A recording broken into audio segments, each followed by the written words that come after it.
Welcome to the session guys and as you know आज का जो टॉपिक है हमारा Venn diagram. This is a new topic we are going to start from today onward and जिसे नहीं पता है उनके लिए ये बता दूँ, this is a very important topic when it come to your competitive exam. अब कॉम्पिटिटिव एग्जाम मीन्स आपका कैट हो, नॉट ओनली कैट, OMETs में भी बहुत ज़्यादा टेस्ट होता है वेन डायग्राम। एंड मोस्टली आप देखोगे इसके क्वेश्चंस आपको बहुत सारे मिलेंगे OMETs में। एंड अगर आपको बेसिक्स का पता है, बहुत बढ़िया, आप कैसे भी क्वेश्चन बना सकते हो। तो मोस्ट इम्पॉर्टेंट है बेसिक। अब जब हम वेन डायग्राम की बात कर रहे तो यार मैं ज़्यादा ही मतलब इसमें थियोरेटिकल पार्ट्स में नहीं जाऊँगा। मैं लॉज बिकॉज LRDI का सेशन है तो मैं I would keep it on a logical sides and जितना हमें काम का उतना ही करेंगे। फालतू का करके क्या ही फ़ायदा, कौन सा आपको PhD करना है इसमें, राइट? तो we will more thought like हम इसको ज़्यादातर लॉजिकल पार्ट में रखेंगे। सबसे पहले बेसिक देखते हैं। तो जो वेन डायग्राम आता है it is from a set theory. जो था ये जो वेन डायग्राम, ये जो है पार्ट है सेट थ्योरी का। If you know set theory, तो सेट थ्योरी में हम वेन डायग्राम यूज़ करते हैं to represent the numbers in diagrammatic form. Like let assume कोई अगर कह रहा है कि ए नाम का बंदा है, उसके पास 1 2 3 4 5 के नंबर्स हैं। Similarly there was a B name person जिसके पास 2 5 6 7, these are the things is with him. अब ये सारी चीज को हमको करना है क्या है, अब ये दो चीज में हमने प्रेजेंट किया, अब इसको डायग्रामेटिकली कैसे प्रेजेंट करेंगे? तो for that purpose we use a Venn diagram. अभी किसने बनाया है मुझे उतना याद नहीं, नाम मैं भूल गया हूँ, यू कैन गूगल इट। ठीक है, तो आपको मिल जाएंगे वेन डायग्राम। अब इसी सेम चीज को मैं वेन डायग्राम में रिप्रेजेंट करूंगा एंड आई वुड यूज इधर मैं देखो कुछ भी यूज कर सकता हूँ, मैं सर्कल यूज कर सकता हूँ। ठीक है, I will use a 2 circles, 2 different circles, और maybe I use let's say triangle भी यूज कर सकते हैं। तो आप जो मर्जी आपकी आप यूज करो, but mostly we will use a circle, easy to represent है और हाथ से हम जल्दी जल्दी बना भी लेते हैं सर्कल। अब अब यहाँ पे जब हम आ गए, अब इसमें बात करते हैं। तो ये जो नंबर्स इसको मैं इसमें रिप्रेजेंट कैसे करूंगा, तो मैं बोलूंगा जो रेड है वो ए है, जो ब्लू वाला पार्ट है वो बी का है। नाउ यू कैन सी मेरे पास नंबर कौन कौन से है। ए के पास 1 2 3 4 5 है और बी के पास नंबर क्या है, 2 5 6 7। कॉमन कुछ दिख रहा है? See here you will see the common, कि इसके पास 2 है, इसके पास भी 2 है, इसके पास 5 है, इसके पास भी 5 है। These are the two things which is common common to both of them. तो अगर ये दोनों के पास कॉमन है तो मैं इसको कॉमन में लिख सकता हूँ। ये पार्ट कॉमन मुझे दिख रहा है, you can see here this part is common to me. अगर ये पार्ट कॉमन है तो मैं यहाँ पे लिख सकता हूँ कि इस कॉमन पार्ट में क्या आ जाएगा, 2 और 5 आ जाएंगे, right? Similarly apart from this, क्या 1 3 4 बी में है? नहीं है। तो अगर वो बी में नहीं है तो ऐसे कहीं भी नहीं रहेगा जहाँ बी हो। लाइक बी का ये बाउंड्री है येलो ब्लू लाइन, इस पार्ट में तो ये होगा ही नहीं। तो अब जो ए का बचा है वो यहाँ पे आ जाएगा, 1 3 एंड 4। सिमिलरली बी में 6 और 7 है, तो 6 और 7 को क्या मैं यहाँ लिख सकता हूँ? क्या मैं यहाँ लिख सकता हूँ? नहीं, क्योंकि वो ए में चला जाएगा, बिकॉज ए का बाउंड्री लाइन यहाँ पे है। तो यहाँ पे आ जाएगा 6 and 7। So to represent this thing हमने क्या बनाया था, एक वेन डायग्राम हमने मतलब बनाया गया है कि हम सेट थ्योरी का अगर जो कुछ फॉर्मेट है इसे वेन डायग्राम में हम रिप्रेजेंट करें।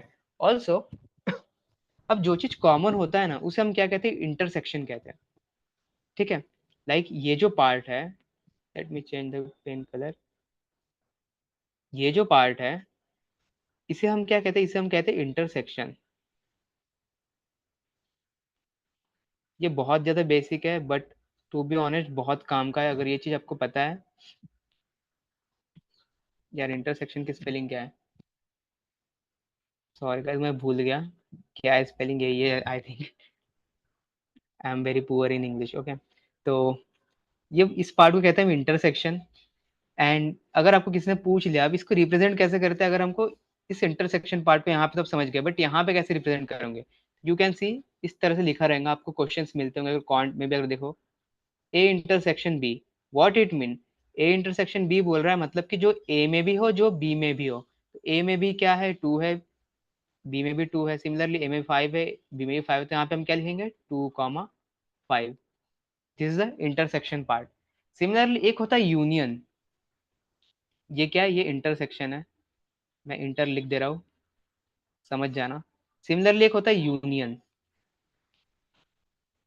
यूनियन का मतलब क्या होता है, यूनियन मतलब जैसे कि बात यूनियन बोल रहे समझ में आ जाना चाहिए कि सब एक साथ होता है तभी हम यूनियन कहते हैं। मतलब ए और बी दोनों एक साथ, मतलब ए यूनियन बी। अगर ऐसा कहीं पे अगर आपको लिखा हुआ दिख रहा है, इट मीन्स ए और बी में जो है सारे एलिमेंट उसको हम एक साथ लिख देंगे, मतलब कि 1 2 3 4 5, ए के सारे एलिमेंट हमने लिख दिया। क्या मैं रिपीट करूँ 2 5 को यूनियन में, क्या मैं रिपीट करना चाहिए? Do let me know, yes और नो, बताओ।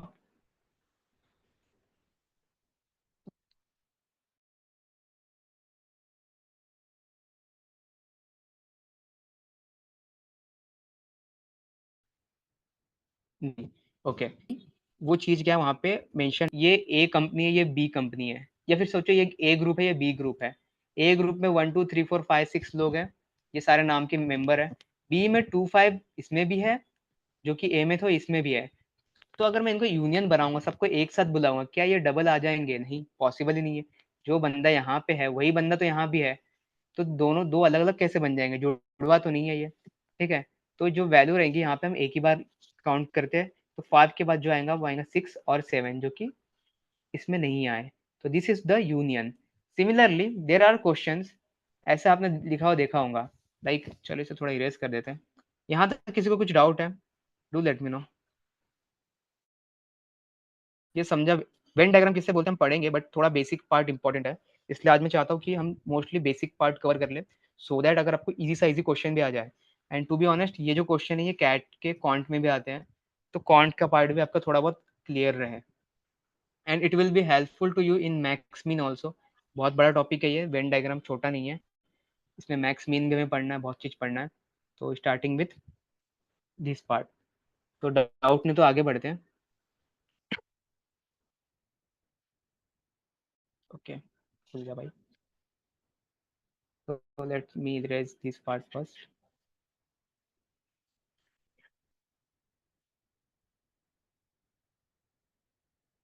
ओके, वेन का भी जरूरत नहीं, अभी सेट थेरिज कर लेते थोड़ा। ओके, तो अब हमने इंटरसेक्शन तो कर लिया था, लाइक यहाँ पे ये इंटरसेक्शन है। ओके, इंटरसेक्शन हमने कर लिया। ये यूनियन, इस यूनियन को रिप्रेजेंट कैसे करते हैं? इससे यू से करते हैं, यू टाइप ऐसे बना रहता है, दिस इज अ यूनियन। ये सिंबल दिखा मतलब क्या हो रहा है, बात यूनियन की बात हो रही है। ये सिंबल उल्टा है, यू दिखा तो इसका मतलब है इंटरसेक्शन की बात हो रही है। अब आपको एक क्वेश्चन रहता है, बहुत जगह देखा होगा ऐसे लिखा रहता है, number of A union B, what it mean?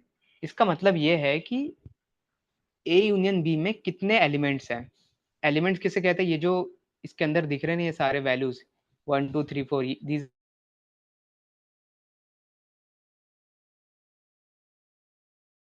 आना चाहिए आपको। ये सारे जो नंबर्स जो दिख रहे हैं इससे हम कहते हैं एलिमेंट्स। तो n of A union B मतलब क्या होता है? Number of elements in A union B. तो ए यूनियन बी में कितने एलिमेंट्स है वो हमें बताना है। तो ए यूनियन बी में कितने एलिमेंट्स है, just count it, 1 2 3 4 5 6 and 7। A union B में कितने एलिमेंट्स है? 7 एलिमेंट्स है। Similarly number of A intersection B, A intersection B में कितने एलिमेंट्स है? जस्ट काउंट इट, 1 2 एलिमेंट्स है। तो these are the things, A union भी ये होता है, ए इंटरसेक्शन ये होता है। और हमेशा याद रखना, सेट थ्योरी में हम कभी भी एलिमेंट्स को अगर किसी सेट में डालते हैं, this is a symbol of set, मतलब ऐसे अगर करके हमने जो करली ब्रैकेट अगर बना दिए हमने, ठीक है, इस तरह से करली ब्रैकेट बना दिए, इसके अंदर जितने भी एलिमेंट्स आ गए, ये पूरा क्या कहते हैं हम इसको? This is called a set. Okay, I hope it understood to you. बहुत ही बेसिक था, ये 9th क्लास का है, ऐसा कुछ नहीं कि मैंने बहुत बड़ा कुछ पढ़ा दिया है, ठीक है।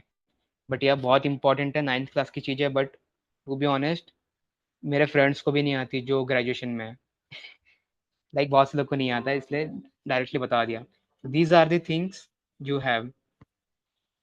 गिव मी अ सेकंड, थोड़ा बैकग्राउंड नॉइज हो जाएगा, जस्ट अ सेकंड। ओके, तो दिस इज द थिंग। ये आपको जानना, आपको पता रहना चाहिए यूनियन किसे कहते हैं, इंटरसेक्शन कैसे किसे कहते हैं।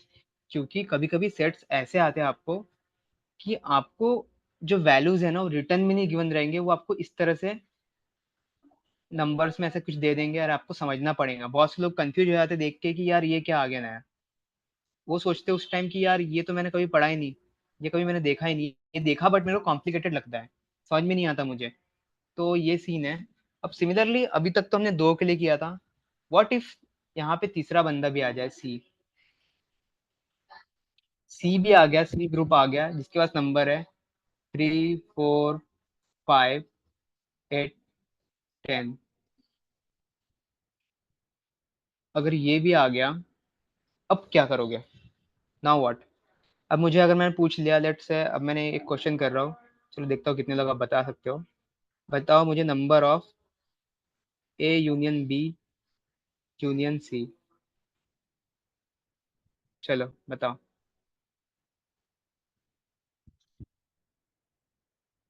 9, 9। ओके, चलो 9, तो ये कॉन्सेप्ट मतलब क्लियर है। कैसे निकाला 9? आपने यहाँ पे देख लिया कि ये तो यहाँ 7 तक तो है ही। ठीक है, एक्स्ट्रा क्या दिख रहा है इसमें? इसमें एक्स्ट्रा है 8 और 10, मतलब कि दो और आ गए। तो I will add 8 and 10, and इनको टोटल कर लिया तो इसका आगे कितना? 9। मतलब ये टोटल नंबर कितने? 9 एलिमेंट्स है। तो this is what you will find. What if I ask you this question, like number of A union B intersection C. अब कैसे करोगे?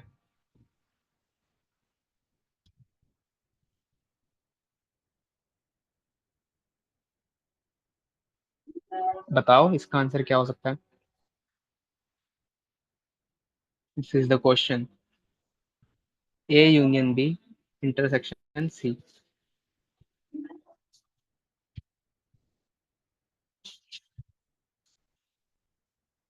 5। अंशु का 5 आ रहा है। ओके। अवनीत का 7 आ रहा है। ठीक है, तो किसी का 5 आ रहा है, किसी का 7 आ रहा है। तो यहाँ पे कंफ्यूजन तो आएगा ही। ठीक है। अब होता क्या है ना, अगर आपको ऐसे पूछ लिया तो कंफ्यूजन डेफिनेटली आना ही है। क्योंकि A union B intersection C है। आप सोचोगे कि पहले मैं यूनियन करूँ कि पहले मैं इंटरसेक्शन करूँ। दिस इज अ कंफ्यूजन कि यूनियन करूंगा तो इंटरसेक्शन कैसे करूँ।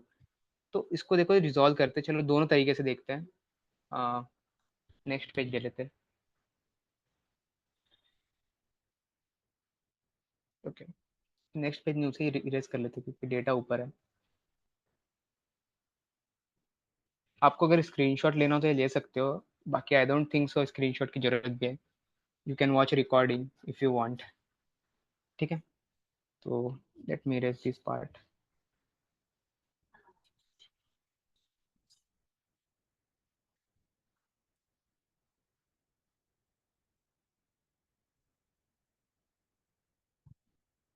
यार बड़ा वाला इरेजर लाओ। या दैट्स परफेक्ट। चलो, अब जैसा मैंने क्वेश्चन पूछा था, मेरा क्वेश्चन था कि number of A union B intersection C. तो इस केस में आप, पहले आपने किया होगा कि चलो ए यूनियन बी देख लेते हैं। तो मैंने ए यूनियन बी देखा। ए यूनियन बी में क्या क्या है मेरे पास? ए यूनियन बी में मेरे पास जो मिल रहा है, I will get 2 and 5, right. A union B से तो यही मिल रहा है। अब मैंने सोचा कि ए यूनियन बी तो हो गया, सी में क्या क्या है मेरे पास? These are the numbers. तो मैं इससे इंटरसेक्शन कर देता हूँ। A union B intersection C. अब मैं इसे चेक करूँ। लेट से मैंने इसे चेक किया एंड इससे मैच किया, तो मेरे वैल्यू क्या आएगा? यहाँ पे देखो, यहाँ 5 है कॉमन, यहाँ पे भी 5 है, तो यहाँ पे सिर्फ 5 आ जाएगा। तो अगर मैं number of A and B की बात, इसकी बात कर रहा हूँ नंबर ऑफ, तो यहाँ पे तो इसकी वैल्यू 1 आ रही है, राइट। सिमिलरली अगर मैंने यहाँ पे मैंने पहले कर दिया कि चलो पहले मैं ए को कुछ नहीं करता हूँ, मैं पहले इन दोनों को चेक कर लेता हूँ, बी इंटरसेक्शन सी। तो मैंने किया, जस्ट इरेजर दिखाएं भाई, मतलब मैंने पहले कर दिया बी इंटरसेक्शन सी। तो मुझे यहाँ पे क्या मिला? इंटरसेक्शन मतलब जो दोनों में कॉमन हो। Oh my bad, my bad, my bad guys, ये यूनियन था, मैंने आधा लिखा। ठीक है, ये भी चेंज हो जाएगा। यूनियन है, यूनियन में क्या क्या आ जाएंगे, तो ये सारे वैल्यूज आ जाएंगे टिल 7। तो 1 2 3 4 5 6 7। ना इंटरसेक्शन अगर मैं करूंगा तो क्या क्या कौन कौन से वैल्यूज मुझे दिख रहे हैं, 3 4 5। दीज आर द कॉमन, जो इसमें भी है और सी में भी है। मैं किसे चेक कर रहा हूँ, सी को चेक कर रहा हूँ और इसको चेक कर रहा हूँ। इन दोनों में कॉमन क्या दिख रहा है मुझे, 3 4 5। So this value will become 3। What if मैंने इंटरसेक्शन पहले चेक किया, इंटरसेक्शन देख लेते मैंने बोला, तो यहाँ पे 5 5 only one intersection which I found, right. अब मैंने क्या किया, इसको यूनियन कर दिया, इससे मैंने यूनियन कर दिया ए के साथ, A union B intersection C. Now मैं किसे देख रहा हूँ, अब मैं इस केस में इसे देख रहा हूँ और इसे देख रहा हूँ। तो मैं इसे इंटरसेक्शन कर रहा हूँ तो क्या आ रहा है, 1 2 3 4 5, जो कि यहाँ भी है। And here you will get a value 1 2 3 4 5। अब देखो कितने अलग अलग वैल्यूज आ रहे हैं, इसी के अकॉर्डिंग तो आंसर 5 आ रहा है, आ रहा है। तो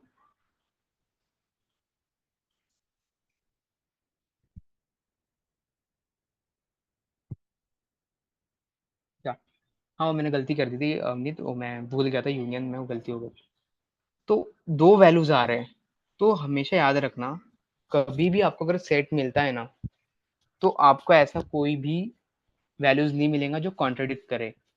कभी ये जो है, ये आप जो यहाँ देख रहे हो, ये this is not possible. Not possible मतलब पॉसिबल है, बट उसको लिखने का तरीका अलग होता है। उसको कैसे लिखते हैं, चलो वो बताता हूँ मैं। ये जो क्वेश्चन मैंने जो लिखा था, this is incorrect, that's why मैंने ये लिखा क्यों, अब बोले कि इनकरेक्ट है तो पढ़ा क्यों रहा। पढ़ा इसलिए रहा, आपको पता चले कि अगर आपको किसी किसी एग्जाम में क्या होता है, बाय मिस्टेकनली ऐसे कोई लिख देते हो लोग, तो उस केस में आपके दो आंसर आएंगे और आप फंस जाओगे। मोस्ट ऑफ द टाइम सीमेट में हो चुका है ये, इसलिए मैं बता दे रहा हूँ आपको, इसलिए मैंने ये बताया। कभी भी अगर होता है अगर ऐसा कुछ, तो समझ जाना क्वेश्चन में एरर है, देयर इज एन एरर। इसको सॉल्व कैसे करना है, तो यार देखो, ये ऐसे तो सॉल्व होगा नहीं। आपको क्वेश्चन अगर गिवन है तो क्वेश्चन इस तरह से गिवन होगा आपको। Question is like, number of A union B bracket close intersection of C, this is the correct form. Okay, अगर आपको गिवन है मतलब उसका कहने का मतलब है पहले ए यूनियन बी निकालो, उसका इंटरसेक्शन सी के साथ निकालो। या तो इस तरह से लिखा रहेगा, A union B intersection C. तो अब आप बोलेंगे दोनों तो सेम ही है, नहीं सेम नहीं है।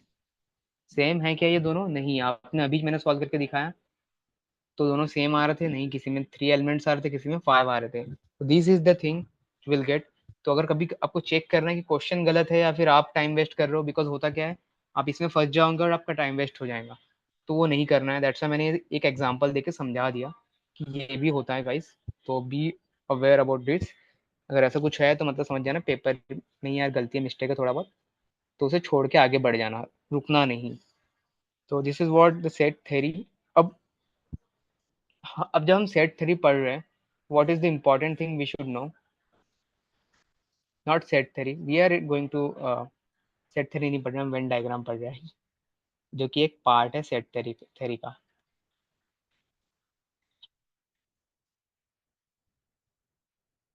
नाउ इन वेन डायग्राम हमारे पास जो क्वेश्चंस आते हैं कैट में, अगर आप क्यूए की बात करो तो वहां पे आपको ऐसे 2 सर्कल वाले आ सकते हैं, ठीक है। या तो 2 सर्कल मतलब आपको इधर दो ग्रुप्स मिले रहेंगे, दो से आपको दो सेट्स गिवन है, उन सेट्स का इंटरसेक्शन पूछा है, कुछ पूछा है। तो आपके मैक्सिमम क्वेश्चंस रहते हैं that are are on to, जो कि क्यूए की बात कर रहा हूँ मैं, क्यूए में टू या तो थ्री वेरिएबल्स वाले रहते हैं, जिसे हम इस तरह से रिप्रेजेंट करते हैं।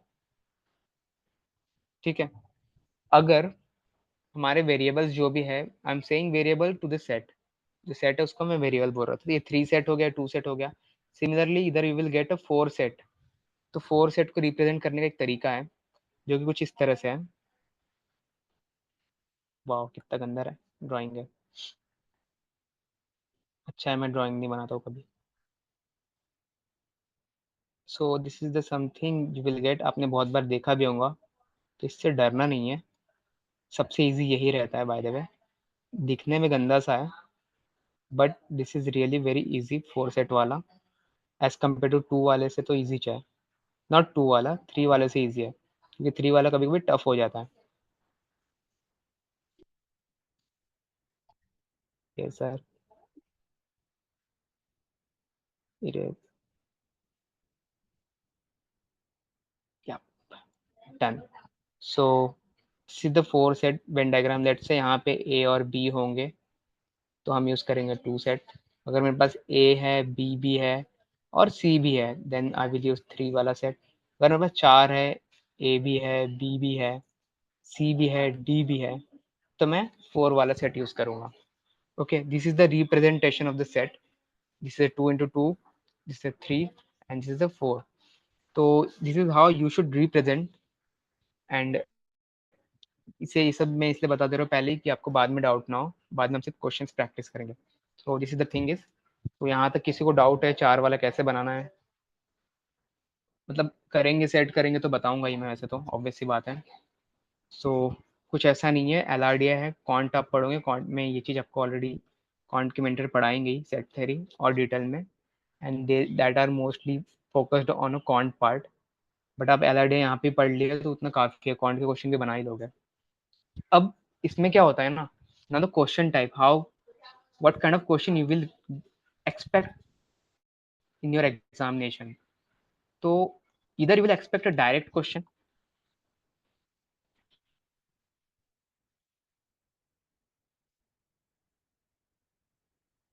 direct question means आपको सीधा सीधा डेटा गिवन है, you just have to put here here here, और माइट बी पुट सम, कुछ डेटा आपको गिवन होगा, एक दो डेटा गायब होगा, अब उसको निकालना पड़ेगा, वो होगा आपका direct question. Second, the most important is max mean.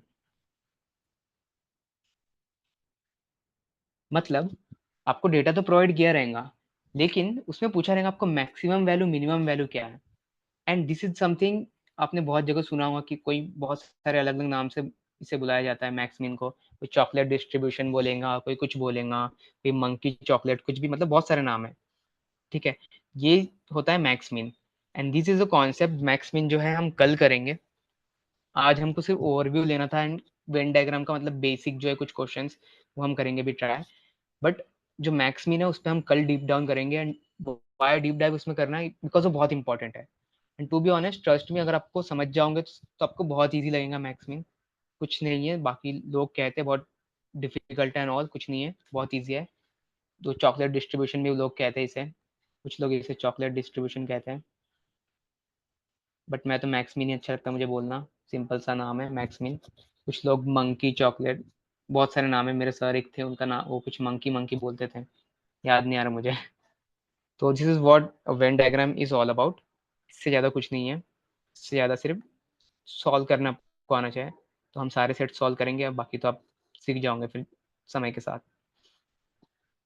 तो this is the first question is, and ये एल आर डी आई का नहीं है टू बी ऑनेस्ट, ये कॉन्ट का क्वेश्चन है। बट मैंने क्यों लाया, क्योंकि मैं लेट हो गया था और मैं पीपीटी बनाना भूल गया था, तो मेरे पास टाइम नहीं था, जो क्वेश्चन सामने दिखा मैंने ला लिया। तो आज के लिए गाइस सॉरी, जो है वही सॉल्व कर लो, कल बेस्ट बेटर क्वेश्चन रहेंगे कल। तो दिस इज द क्वेश्चन, यहाँ पे गिवन है, let's read the question. In a class there are 280 students, each student need to choose between 3 extra subject।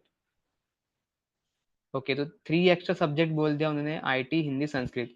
यहाँ से मुझे समझ में आया कि यार मुझे जो डायग्राम बनाना है 3 का बनाना है, क्यों? क्योंकि यहाँ पे उसने बोल दिया 3 सब्जेक्ट्स हैं, I have 3 subjects, subject 1, okay, and green नहीं, not green, red, yes, then we have subject 2, let's make here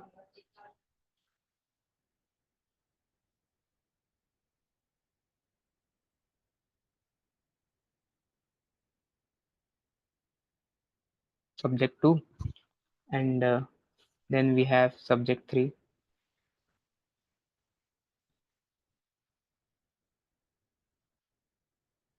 The color should be yellow. Yeah, perfect. So these are the 3 subjects, and first one is आपका IT हो गया, second है आपका Hindi, sir मैं इसे capital में क्यों लिख रहा हूँ, then third one is Sanskrit. Okay, आगे बढ़ते हैं. Offered along with the course, तो दीज आर द कोर्स, मतलब 280 स्टूडेंट्स है. टोटल स्टूडेंट कितने हैं मेरे पास, ये भी मुझे पता चल गया. टोटल जो है 280 है, जिसमें से कुछ आईटीज में है, मतलब इन्हें चूज करना है या तो आईटी या हिंदी या फिर संस्कृत, इसमें से कोई एक सब्जेक्ट या फिर तीनों, जो भी depends on the student. The student that choose each of these subjects are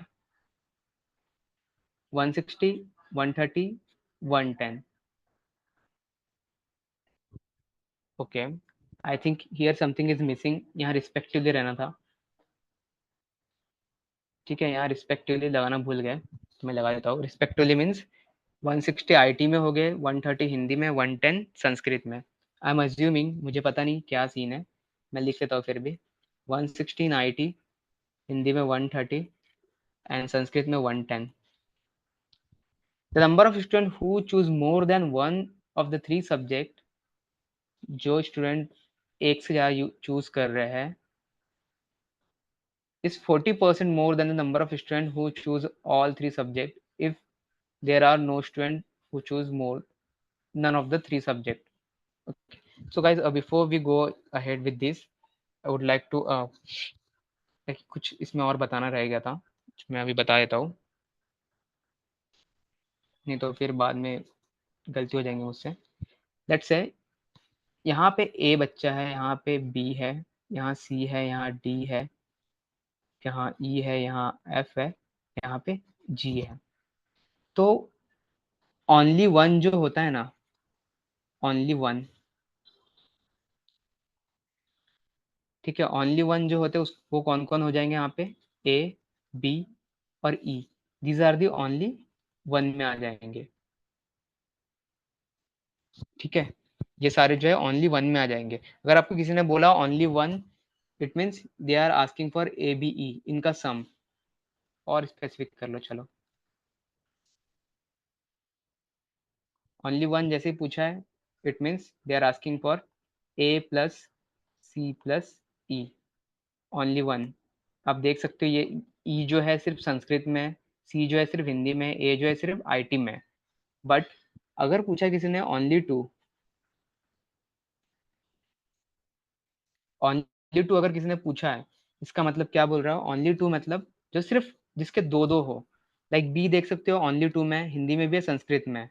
क्या वो, नहीं सॉरी, हिंदी में एंड आईटी में है, क्या वो संस्कृत में है, नहीं. That's why it will go in only two. Similarly F भी ओनली टू में, डी भी ओनली टू में, तो this will become F plus B plus D. ठीक है, एंड आगे जब हम जाएंगे यहाँ पे, we will have only three. Only three में अब कौन आ गया, जो बचा है सिर्फ G. This is only one, this is only two, this is only three. तो ये याद रखना, अगर कोई बोल रहा है एंड ओनली वन क्या है, अगर आपको स्टेटमेंट में लिखा है ओनली वन, तो उसका मतलब है कि भाई जितने भी वन वाले उसकी बात कर रहे हैं, जिनका सिंगल सिंगल थिंग हो. जैसे कि मान लो एक ए सिर्फ आईटीज में है, ए बच्चे सिर्फ आईटी में है, तो सिंगल हो गए, आईटी के अलावा कहीं पे नहीं है. सी जो है वो हिंदी में है, उसके अलावा कहीं भी नहीं है. ठीक है, बी जो है वो आईटी में भी है, हिंदी में भी है, that's why he is only two. G जो है वो तीनों में है, आईटी में भी है, हिंदी में भी है, एंड जो संस्कृत में भी है, आपको दिख रहा है ये डायरेक्टली। तो this is what you should remember. Similarly एक होता है एटलीस्ट।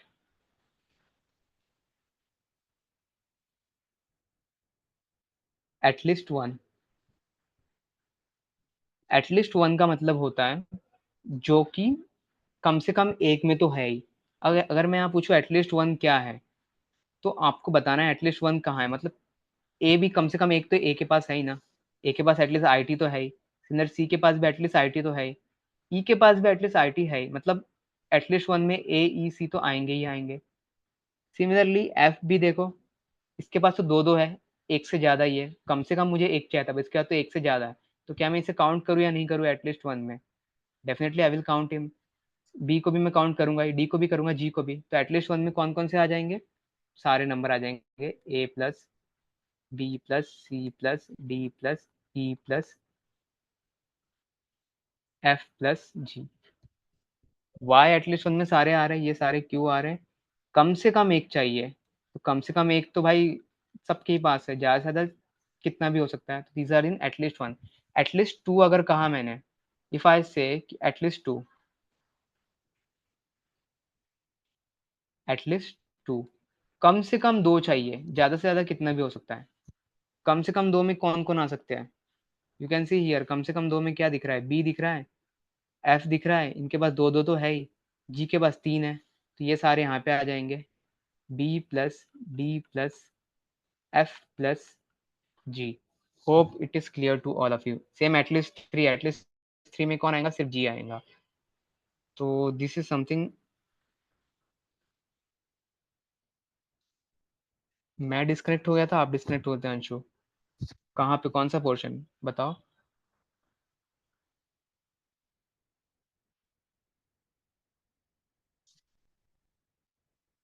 स्टार्टिंग से मतलब पूरा फिर से?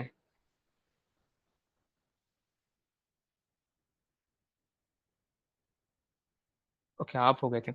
तो पूरा फिर से करो, पूरा तो पॉसिबल नहीं है, बट मैं एक बार ओवरव्यू कर देता ये पार्ट का। मैंने क्वेश्चन सॉल्व नहीं किया अभी तक, मैं इसमें कुछ इंपॉर्टेंट बता रहा था, बट ये चलो करवाए थे यहाँ से। देखो, ओनली वन का मतलब क्या होता है, मैं फास्ट फॉरवर्ड में करवाऊंगा, थोड़ा समझ लेना।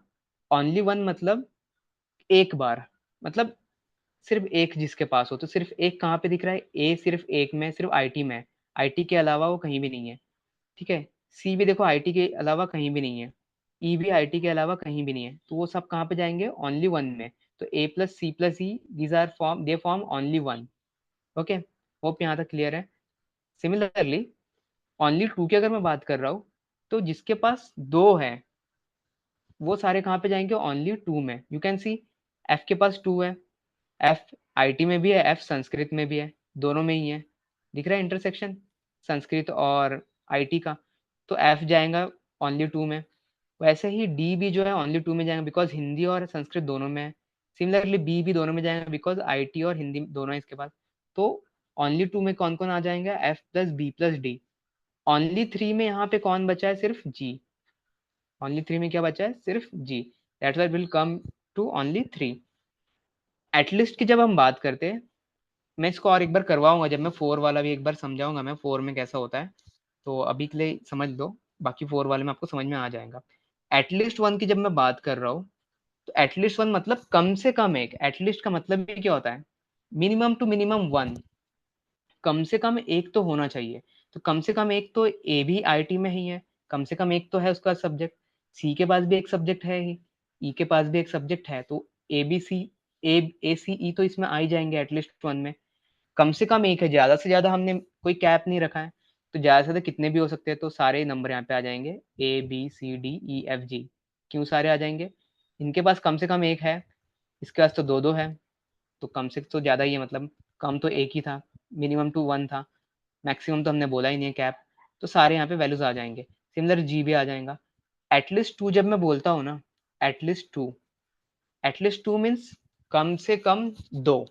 मिनिमम टू मिनिमम दो रहना चाहिए, मैक्सिमम कितना भी हो सकता है। Minimum two, max should be infinite, we haven't declared, define ही नहीं किया हमने, तो इनफाइनाइट ले लो। तो कम से कम दो तो बी के पास भी है, कम से कम दो डी के पास भी है, कम से कम दो एफ के पास भी है, कम से कम दो जी के पास भी है। ठीक है, तो ये सारे आ जाएंगे एटलीस्ट 2 में। यहाँ पे आप ए को नहीं रख सकते हो, क्यों? क्योंकि ए के पास 1 है और क्राइटेरिया क्या है मेरा मिनिमम का? 2। तो this is what the at least और ओनली जो होता है ये होता है। वो ये समझ गया Anshu? Avneet are you there? आपको समझा? ओके, तो समझा है तो आगे बढ़ते हैं।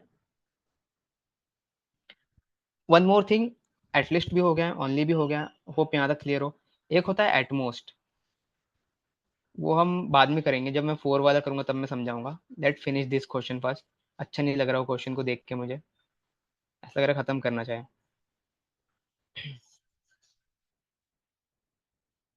ओके, नाउ यहाँ क्या कह रहा है? The number of student who choose more than one of the three is 40% more than the number of students who chose all the 3 subjects. If there are no students who choose none of the 3 subjects, how many students study all the 3 subjects? Now remember, ये point उसने क्यों डाला है? If there is no student choose none of the 3 subject, ये इसलिए डाला है कि वो बताना चाहता है कि ऐसा कोई बच्चा नहीं है जिसने एक भी सब्जेक्ट ना चूज किया। मतलब सबने कुछ ना कुछ तो चूज किया ही है, या तो एक किया होगा या 2 किया होगा या 3 किया होगा। बट ऐसा एक भी बच्चा नहीं है जो कि 0 चूज किया, मतलब कुछ भी चूज नहीं किया, बस बोला मैं तो ऐसे ही बैठूंगा, मुझे नहीं पढ़ना, बस एडमिशन किया हो मैंने, मेरे को आप रिजल्ट दे दो और टीसी लिविंग दे दो, मुझे ड्राइविंग लाइसेंस बनाना है इसलिए मैं आया हूँ कॉलेज स्कूल में। तो ऐसा बच्चा तो कोई नहीं होगा। इसलिए उन्होंने बताया कि यार देखो ऐसा कुछ नहीं है, सारे बच्चों ने कम से कम एक तो चूज किया ही है। तो ये मेंशन करना जरूरी रहता, नहीं तो हम अज्यूम कर लेते हैं कि कोई एक बच्चा हो जिसने चूज ना किया हो। एंड इसलिए मेंशन किया गया है बिकॉज मैक्स मीन में बहुत ज़्यादा यूज होता है इसका। एंड आई डोंट नो ये क्वेश्चन मैक्स मीन का है किसका है, बट होप मैक्स मीन का ना हो। नंबर ऑफ स्टूडेंट, अब यहाँ पे जो हमें पॉइंट मिला था, this is the important point, more than one वाले।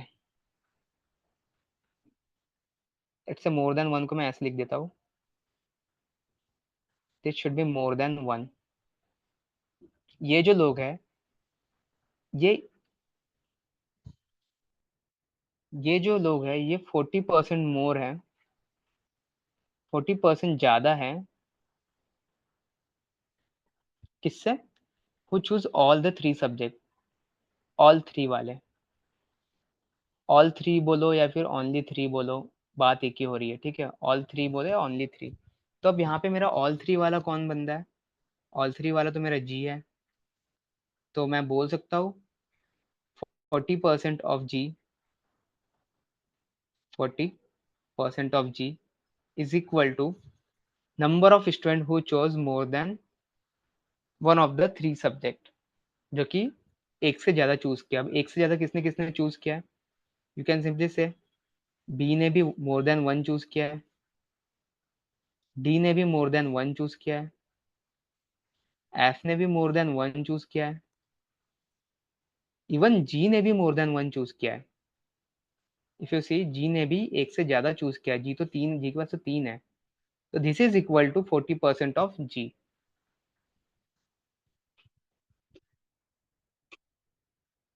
समझा गाइस? आई थिंक ये भी क्वेश्चन तो अच्छा लेके आऊँ मैं। Okay, so let's solve this part. क्या सीन है अब देखते हैं इसको। फ्रॉम हियर ये 0 से 0 कैंसल्ड, आई लेफ्ट विथ 10, यहाँ पे भेज दो, 10 से मल्टीप्लाई कर लूंगा तो ये मेरा हो जाएगा 10 time of B plus 10 time of D plus 10 time of F plus 10 time of G is equal to 4g।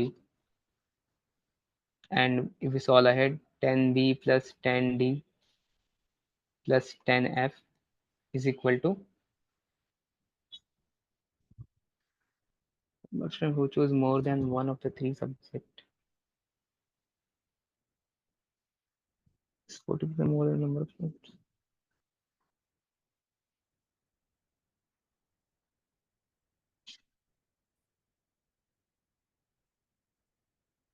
Okay okay, मैं थोड़ा सा इसमें टेक्निकल ज़्यादा चला गया लग रहा, स्टिल नो वरीज, आ जाएंगे उसमें भी। -6 sorry +6g is equal to 0। ये तो था ये वाला पार्ट जो ये पॉइंटर से मुझे निकल के आ रहा है, इस पॉइंट से मुझे ये मिला। This is what I found from this one line, इस एक लाइन से मुझे वही मिला है। ठीक है, अब थोड़ा इसे देखते हैं।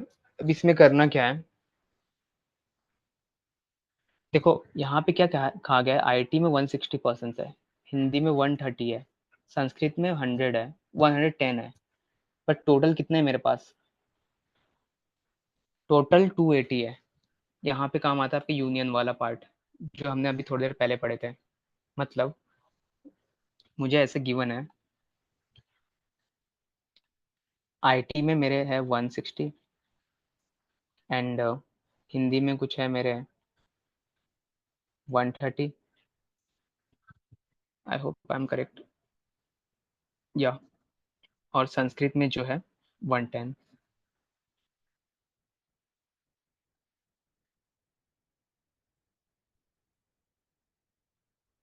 बट बट इसको लेट से ए बोल दो, इसको बी बोल दो, इसको सी बोल दो, बट मेरे पास A union B union C की वैल्यू गिवन है। ये कितने बताए गए मुझे, 280, राइट। मतलब टोटल तो बात वही हो रही ना, टोटल बच्चे ही मेरे पास 280 है। अगर मैं यूनियन बोल रहा हूँ मतलब कि सारे टोटल को गिन रहा हूँ, मेरे पास 280 तो टोटल ही है। मतलब इसमें कुछ तो ऐसे होंगे जो कॉमन है तीनों में ही, राइट। अब उसे कॉमन को कैसे निकालोगे, एक तरीका है आपको,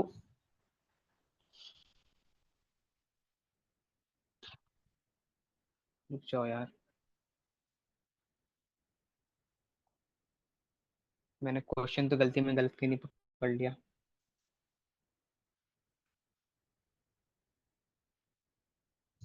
ओके सही है,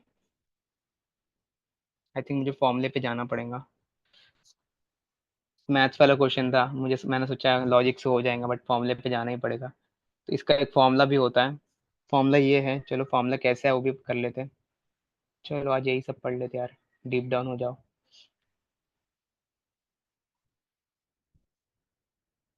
अगर आपको फॉर्मूला पता है तो वेल एंड गुड, नहीं पता है तो कोई बात नहीं, भी पता चल जाएगा। ठीक है, फॉर्मूला ऐसा है, यहाँ पे अगर ए है, यहाँ बी है, सी, लेट से थोड़ा और अच्छा करते इसे, A B C D E F, this is ji.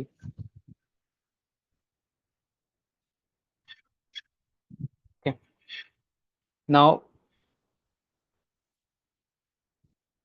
A union B union C की बात अगर मैं कर रहा हूँ, दैट इज ये कंप्लीट टेबल की बात कर रहा हूँ, इसमें सारे कुछ आ गए, A union B union C, मतलब this is nothing but number of जो भी मेरे सेट में वैल्यूज है, ये सारे के सारे आ गए। इट मीन्स मैं बात कर रहा हूँ A B C D E F G H Y H R G तक तो है, इसकी वैल्यू है कितनी, 280। This is what I am talking about.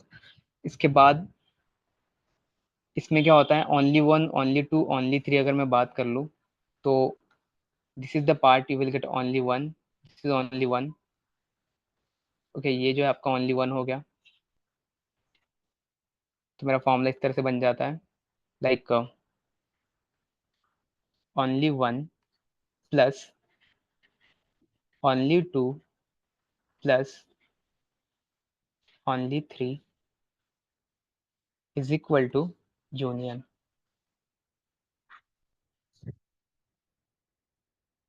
समझा क्या हो, क्या किया मैंने, नहीं समझा तो पूछ लो, थोड़ा सा गंदा है ये।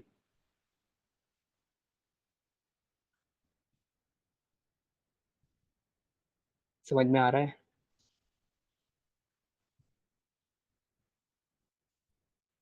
थोड़ा सा टफ है, मतलब वही है, समझ जाओगे तो अच्छा है, नहीं समझा तो मैं हुई एक बार और समझाता।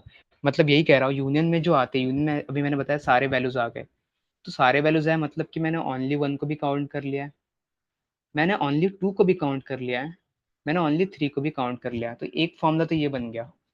ठीक है। एक फॉर्मूला है गंदा सा इंटरसेक्शन वाला, तो वो मुझे भी याद नहीं है, बट इससे डिराइव होता है वैसे तो वो। लेट्स सी क्या है, याद नहीं आ रहा मुझे वैसे तो। Number of A union B union C is equal to,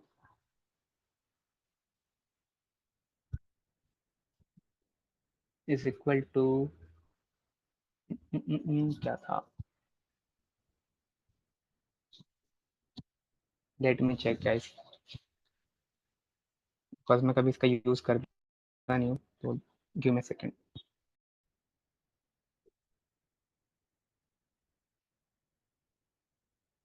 okay, तो कहाँ गया भाई टेक्स्ट बुक, कहाँ है यहाँ पे, टेक्स्ट।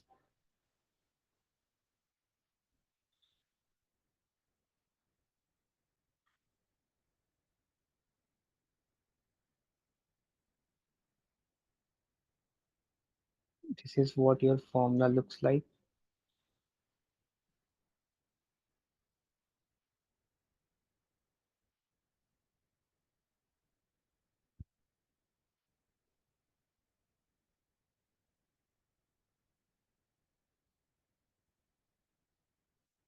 तो इसे बड़ा कर देता हूँ, hope it is visible to all of you.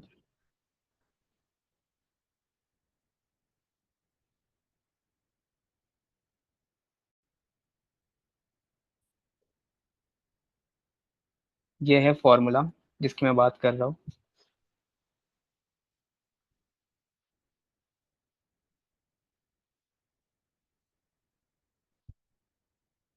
Hope it is visible to you all. तो ये फॉर्मूले की बात कर रहा हूँ। इसमें ये होता क्या है देख लो, समझ लो। बाकी इतना काम नहीं आता उतना, मतलब हार्ड को लर्निंग की जरूरत नहीं है। विदाउट फॉर्मूला भी आप सॉल्व कर ही सकते हो, बट वही है, फॉर्मूला अगर आपको पता है तो फायदे में रहोगे थोड़ा।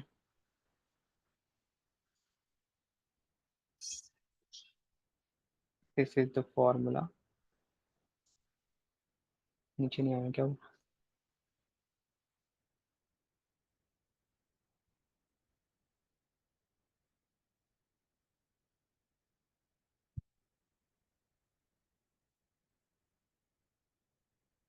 या, तो फॉर्मूला ये बोलता है, number of A, that is the complete A, this is the my A and this is my B, number of B plus number of B. देखो जब मैं नंबर ऑफ ए की बात करूँ तो मैं इसको पूरे को काउंट कर ले रहा हूँ। Similarly when we I am talking about number of B, मैं इस पूरे बी को काउंट कर ले रहा हूँ। Then number of C, it means I am counting this whole part, minus, अब मैं माइनस कर रहा हूँ किसे, देखो जब मैं इसे काउंट कर रहा हूँ ना, तो सी हियर, लेट इसको इलेबोरेट करते, इसको थोड़ा डिटेल में अगर करें तो ऐसे दिखेगा आपको। एंड फॉर्मूला हैंडी, अगर आपको याद है तो, नहीं याद है तो मुझे तो भी जरूरत नहीं, इसलिए मैं भूल गया हूँ। नंबर ऑफ ए की जब मैं बात कर रहा हूँ, तो मैं बात किसकी कर रहा हूँ, ए डी ई जी, ये सारे आ गए ए में। बी में जब मैं देख रहा हूँ तो बी में क्या क्या आएंगे, बी में आ रहा है D G C F. Similarly C में क्या क्या आ रहा है, सी में मेरे पास आ जा रहे हैं, दिस इज माई सी, सी में आ जा रहे हैं मेरे पास E G F B. Now when I am talking about these, देखो यहाँ पे एक चीज दिख रहा होगा, ये डी जी यहाँ पे भी आया है। ओके, यहाँ डी है, यहाँ भी जी है, ये डी जी यहाँ भी आ गया, ये जी यहाँ भी आ गया। ओके, तो मेरे पास डी डबल हो गया, तो मुझे कम से कम एक डी तो माइनस करना ही पड़ेगा ना। सिमिलरली चेक ई, ई यहाँ भी है, ई यहाँ भी है, तो एक ई तो मुझे माइनस करना ही पड़ेगा, right. For see here, F यहाँ पे भी है, यहाँ भी है, तो एक एफ तो मुझे माइनस करना ही पड़ेगा। ओके, तो ये सारी चीज रिपीट हो रही है, इसलिए हम क्या कर रहे हैं, अब देखो डी को मैंने माइनस किया, डी माइनस का मतलब क्या है, ये D is nothing but A interaction B, this part is A interaction B, यही तो डी है, मैंने डी माइनस कर दिया। दिस पार्ट इज इंटरेक्शन, ही इंटरसेक्शन बोलते हैं, माय बैड, कुछ अलग ही बोल रहा हूँ। बी इंटरसेक्शन सी, ये देखो एफ वाला पार्ट, यही तो मैंने माइनस किया। ठीक है, यहाँ पे A intersection C, this part, E वाला पार्ट, इसके मैंने एलिमिनेट किया। सिमिलरली मैंने यहाँ पे क्या किया, सिर्फ इसे नहीं किया, जब मैंने इंटरसेक्शन को डिवाइड किया ना, तो इंटरसेक्शन में देखो ये पूरा इंटरसेक्ट डिवाइड हो रहा है, ये पूरा माइनस हो रहा है, दिख रहा है, क्योंकि ए बी का इंटरसेक्शन तो ये है। सिमिलरली जब मैंने इसको किया तो यहाँ से ये भी जा रहा है, मतलब इसके साथ डी के साथ भी जी गया, एफ के साथ भी जी चला गया, ई के साथ भी जी बाहर चला गया, तो ये जी सब में से बाहर चला गया, राइट। जब मैं माइनस करते गया, इतने पार्ट को माइनस कर रहा था, तो व्हाट आई लेफ्ट, अब मुझे पता चल गया कि भाई मेरे पास तो ए बचा है, ई बचा है, और सी बचा है, बी बचा है, एफ बचा है, और क्या बचा है, डी बचा है। बट मेरे पास एक वेरिएबल अभी भी कम है, यूनियन बनाने के लिए एक अभी भी नहीं आया, वो कि जी है। इसलिए मैंने ऐड क्या कर दिया, A intersection B intersection C intersection, मतलब कि ये वाला पार्ट। अब आप बोलोगे कि यार आपने तो बोला था कि कभी भी क्वेश्चंस में ऐसा गिवन नहीं रहता है, तो देखो यार मैंने अभी आपको बताया, नंबर ऑफ यूनियन अगर पूछा है, A union B union C, ऐसा गिवन रह सकता है। Number of A intersection B intersection C, ऐसा गिवन हो सकता है, बट गिवन जो नहीं रहेगा आपको, ये नहीं रहेगा A union B intersection C, ये नहीं रहेगा, क्योंकि ये एम्बिग्युइटी फॉर्म कर देता है। ठीक है, कुछ केसेस में चल जाएगा, बट ज्यादातर केसेस में एम्बिग्युइटी फॉर्म करता है। दिस इज व्हाट मैं जो कहना चाहता था, hope it is understood to you. अब मैंने जो फॉर्मूला लिखवाया ना, ये फॉर्मूले से आपका 1 मिनट के अंदर जो क्वेश्चन है अभी सॉल्व हो जाएगा। अब कुछ भी नहीं करना है, बस फॉर्मूले में आपको वैल्यू डालना है। अब बोलेंगे कैसे, चलो let's see how you are going to solve this. यहाँ तक आप लोग ऑन द पॉइंट हो। थोड़ा सा दिक्कत है फर्स्ट सेशन, जब हम सेट सॉल्व करेंगे तो इतना डीपली जाना नहीं है, इसलिए मैं पहले से समझा दे रहा हूँ। ओके, चलो ये समझाए तो आगे बढ़ते हैं। Let's come to the question directly. ये समझाए, फॉर्मूला रहने देते हैं यहीं पे,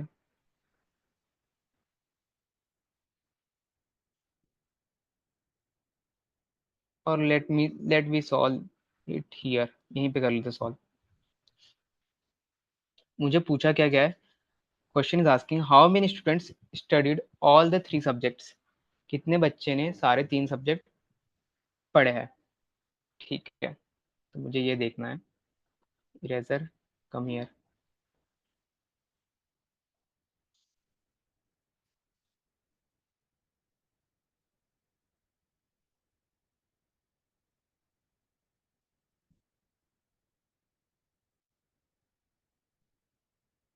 ओके, सो सी, इंटरसेक्शन की जब बात करें तो मुझे ये गिवन है, this is given to me, that is 280।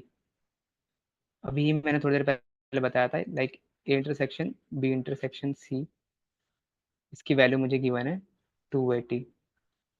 इसकी वैल्यू मेरे पास मिल गई 280। सिमिलरली नंबर ऑफ ए की वैल्यू यहाँ पे मिल रही है, देखो 160, प्लस यहाँ से देख लो नंबर हिंदी वाला जो है बी, उसकी वैल्यू मिल गई मुझे 130, प्लस संस्कृत वॉज 110। मुझे निकालना क्या है, मुझे ये पार्ट निकालना है। इट इज मेंशन देयर कि आपको निकालना क्या है, how many student studied all the 3 subject, मतलब इंटरसेक्शन निकालना है तीनों सब्जेक्ट का।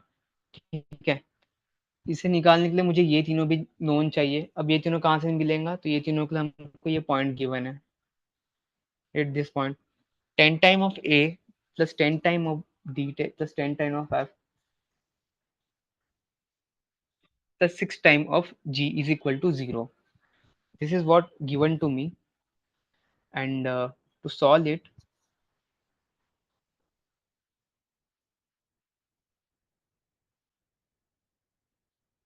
क्या, चलो यार यहीं पे कर लेते इसको। 10 time of B is nothing but this part, 10 time of T is this part, 10 time of F is only 2, 10 time of only 2 plus 6 time of g is equal to 0, 10 time of only 2 plus 6 time of g is equal to 0। ये solve कैसे होगा,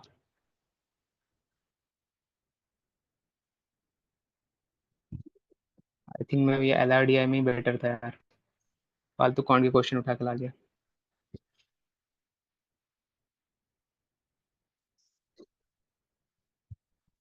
what is the issue, मैं कहाँ फंस रहा हूँ। Is it a set complete और मैं कुछ आधा अधूरा लगाया।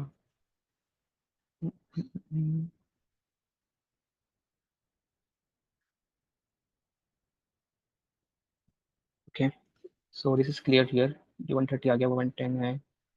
इससे मैं डायरेक्ट जी निकाल सकता हूँ? नो, आई नीड समथिंग जिसके हेल्प से मैं निकालूँ। तो number of student who chose more than one of the three subject, one of the three, like B, these are the thing, is 40% more than the student who chose all the three subjects, like इसका 40% ज़्यादा है।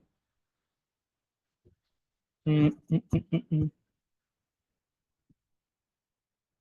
ओ, oops, is 40% more than, is 40% more than like 140 होना था वो। 40% मोर है ना, यहाँ mistake किया मैंने। This not, this is 140, should be 140। Okay, यहाँ 140 होगा गाइस। 40% मोर मतलब कि 40% ज़्यादा है, 40% ज़्यादा है। तो ऑल थ्री का मोर देन 40% करना है, तो it will become 140 time of G. So this all equal to, ये सारे जो है जब 14 टाइम ऑफ जी के इक्वल हो जाएंगे, एंड 14 टाइम ऑफ जी है, दैट्स वाई इट विल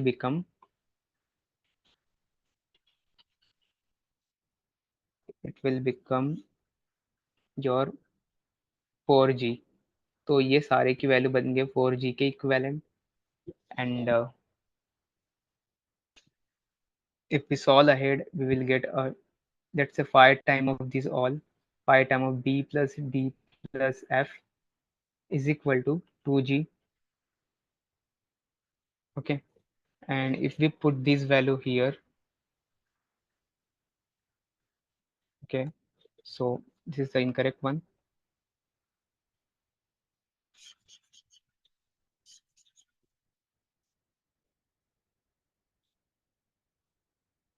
तो आपको थोड़ा लैंग्वेज पे भी ध्यान देना पड़ेगा, नहीं तो इशू आ जाएगा। That is 2g is equal to 5 time of b plus d plus f, I think, if I'm not wrong। b था तो क्या था, b plus d plus f, या, ओके। तो ये है। एंड अगर मैं इंटरसेक्शन की बात करूँ तो this is nothing but I am going to minus it from here. A intersection B is nothing but, क्या है भाई intersection B? A intersection B is this part, like b minus g. We are going to minus b minus g from here, b minus g minus b intersection c, so it will become t minus g.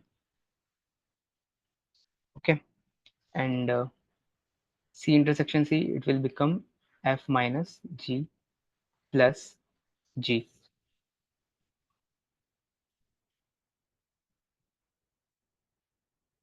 Okay, and if we solve from here, आपको देख सकते हो यहाँ पे जो मिलेगा मुझे, this is minus b minus d minus f minus 3g minus plus g,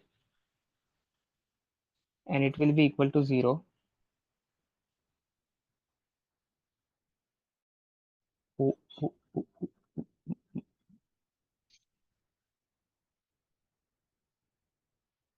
अरे यार मैं क्या कर रहा हूँ Sumit. It is equal to 2g equal to 5. Okay, from here if you solve, you will get like minus 2g, and this will become minus b minus d minus f. Okay, ये सारे numbers को आप sum कर लो तो it will become 390, 400, it is around 400. Okay, and this is a 280. तो ये 400, okay, so it will become 280। Okay, let's say 280 को इधर कर लो, और भी इजी कर लेते हैं, यहीं पे सॉल्व कर लेते हैं इसे। तो it will become 400 minus 280, and it will all equal to 0, and then this part will come minus b minus d minus f minus, यहाँ पे 3g प्लस ये था 2g, तो मैं ऐसे कर देता 2g हो जाएगा। नाउ यू नो 2g की वैल्यू क्या है, this is the value of 2g। Okay, if this is the value of 2g, you can simply say like 400 minus 280, it will nothing but 120 minus b minus d minus f। if you open the bracket or multiply it here itself, तो it will become इस तरह से बन जाएगा 5d plus 5b plus 5d plus 5f, and this sum become a 5b plus 5d plus 5f। Because जब आप open करोगे तो ये साइन, बिकॉज यहाँ पे माइनस है, तो it will become completely minus. तो ये हो जाएगा 5b plus minus minus 5b d minus 5f। solve it, you will get this like 120 is equal to 4 time of b plus d plus f, and 4 जब आप इससे करोगे तो ये आ जाएगा आपका 3 ज़ा 12, तो 30 is b plus d plus f। तो 30 people who are enrolled into both two of them, ठीक है। 30 people अगर दोनों में एनरोल किए हैं, तो हमें पूछा क्या है, हमें पूछा गया है how many student enrol all 3 subjects. How many student all 3 मतलब मुझे जी की वैल्यू पूछी गई है। सो जी की value you can easily found now. G की वैल्यू क्या है, 2g equal to 5 time of this value. तो मैं लिख सकता हूँ कि 2g is equal to 5 time of, इनकी वैल्यू क्या आ गई मेरे पास 30, एंड 30 इज नथिंग बट 15 था। तो जी की वैल्यू क्या मिल गई मुझे, G equal to 5 into 15 which is nothing but 15 फायदा कितना हो गया ओके 30 75। तो दिस इज द आंसर। मतलब था लेंदी नहीं, मैंने लेंदी ले गया बिकॉज बहुत टाइम बाद मैं फाउंड कर रहा हूँ सॉल्व। इतना लेंदी आपको एलआर में नहीं मिलेगा, this is a can't kind of question, और समझा समझा के करने में थोड़ा लेंदी हो रहा है। इधर you can solve this way, अगर आपको सी इजी अप्रोच आता है तो बहुत बढ़िया है, या फिर आप ओनली वन ओनली टू से भी कर सकते हो, तो उससे भी करोगे तो आप आ जाएगा। थोड़ा सा लेंदी है ये, एंड आई थिंक हम फिर ज़्यादा डीप डाउन हो गए इसमें, बाकी कुछ नहीं था। क्या क्या क्या गलती से हो गई, माइनस प्लस होता है, एक सेकंड, मैंने क्या कर दिया, ओह माय बैड या फिर से गलती कर दिया मैंने भी। माइनस माइनस प्लस होता है गाइस। कैसी गलती कर रहा हूँ मैं आज, पीपीटी नहीं बनाया उसके बदले में पता नहीं क्या कर रहा हूँ आज। ये 6 होगा, यस, ये 6 होगा guys, 6 time of, because it is a 6, तो ये बन जाएगा आपका 2 ज़ा 20 आ जाएगा यहाँ पे, ये 20 आ जाएगा, ओके। एंड जैसे ये 20 आ गया, आप यहाँ पे 20 पुट कर दो, तो you will get direct answer of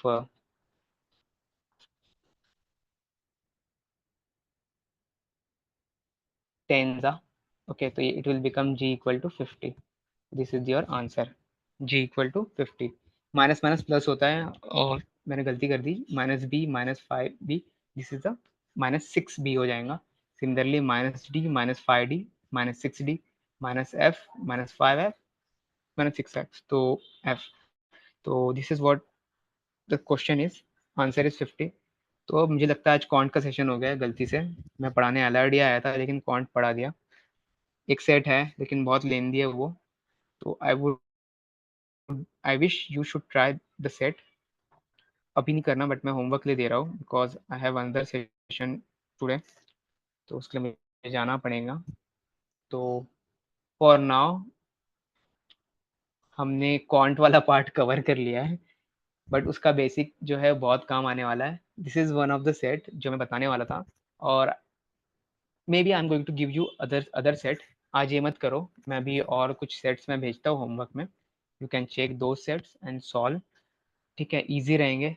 या फिर आज के दिन आप जो कल का सेट्स था, अगर नहीं बनाया हो तो वो कर लो, बेटर होगा। We will cover more about a Venn diagram and max mean tomorrow. ठीक है, कल हम मैक्स मीन तो शायद से कल कर पाएंगे बिकॉज हमने एल आर डी आई सेट से अभी टच भी नहीं किया है। हमने आज एल आर डी आई के नाम पे हमने कॉन्ट के क्वेश्चन सॉल्व करने बैठ गए, एंड वो भी लेंदी इसलिए हो गया बिकॉज मैं most of the thing basic में पढ़ाने में बिजी था। दीज आर द बेसिक जो आपको इम्पोर्टेंट है, ये आपको आना चाहिए as not for L R D I, but quant के लिए तो रहना ही चाहिए आपको। एल आर डी आई में इसकी इतनी नीड नहीं है जितनी कॉन्ट में है। और या मैं थोड़ा सा धीरे धीरे करवा रहा हूँ तो शायद वो भी हो सकता है कि issue, but you should go through a basic. जितना हमने करवाया उसको एक बार रिवाइज कर लेना। कल हम करेंगे ये वाला set 4x4। Apart from this I will come with some more sets, थोड़ा ट्रिकी होंगे बट कुछ नहीं कर सकते उस काम। सेट तो सेट है। तो this is all about the session is. इसके अलावा जो भी है, we will take a doubt your doubts आज, क्योंकि इतना ही यहीं पे खत्म करते हैं। क्यू एन एच, कुछ अगर डाउट्स हो तो आप पूछ सकते हैं अभी भी। ठीक है, apart from this this is what our offering is, you can check simple visit prepbee.in and आपको यहाँ पे मिल जाएगा ये क्या है, आपको समझ में आ जाएगा। Everyone know mentorship is important in the face of preparation, that's why we are providing the mentorship program which is more important। तो मैं तो रिकमेंड करूँगा mentorship यहाँ से नहीं बट किसी भी मेंटर से आप ले रहे हो तो अच्छी बात है, डेफिनेटली लो बिकॉज इंपॉर्टेंट है। मेंटर आपको सही तरह से गाइड करेंगे। Apart from this you will get a detail mock analysis on all. अगर आप कोई और प्लान लेते तो ये चीज़ मिलेगा, master classes and booklets which is specifically prepared for student जो कि ज़्यादा मेहनत करना चाहते हैं। This is what all about this. Apart from this, अगर आपको ज्वाइन करना है हमारी community, you can just simply click here in this PDF and you will get a link। अगर आपको PDF नहीं मिल रहा है, you can simply visit a prepbee.in। prepbee.in पे जाओ, वहाँ पे लिंक्स अवेलेबल है, you can directly go through it। so आज हमने जो पढ़ा है मोस्टली थेरोटिकल पार्ट भी कवर्ड। जो कल अब पढ़ना है हमें वो रहेगा मोस्टली LRDI पार्ट। आज ज़्यादा हमने बेसिक पे फोकस किया था, इसलिए थोड़ा लेंदी हो गया एंड हमने गलती से कौन के क्वेश्चन सॉल्व कर लिए, LRDI नहीं किया अभी तक टच। कल हम LRDI टच करेंगे। सो एक बार बेसिक वापस से रिवाइज कर लेना। कुछ बेसिक्स और बचे हैं जो कि सेट्स के साथ ही हम कर लेंगे। तो I wish you all the very best. Thank you.